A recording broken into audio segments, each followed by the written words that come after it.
బాహుబలి ప్రాణం పోసి పెంచుకున్న నా బిడ్డ.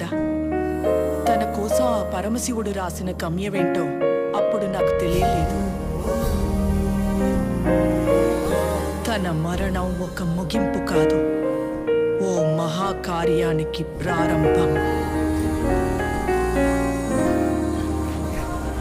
తన గమ్యం యుద్ధం, భూత వర్తమాన భవిష్యత్ కాలాలని శాసించే దేవాసుర సంగ్రామం. తప్పుకో విశాసుర, బాహుబలికి శిక్ష తప్పదు. సోదరా ఇంద్ర, నీకు బాహుబలి కావాలంటే నన్ను గెలిచి తీసుకో.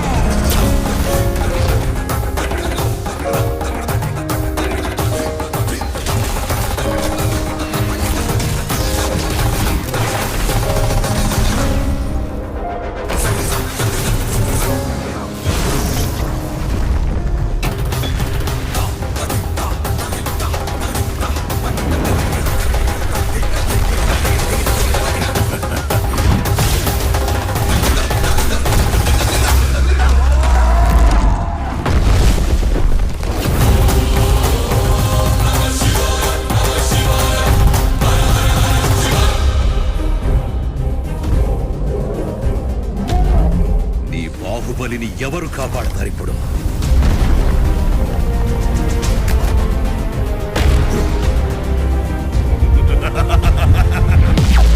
జై మహాకాల!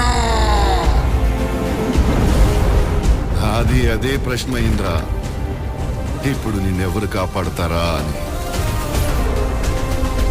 ఈ 14 లోకాల మనుగడ ఒకే ఒక మానవుడి చేతిలో.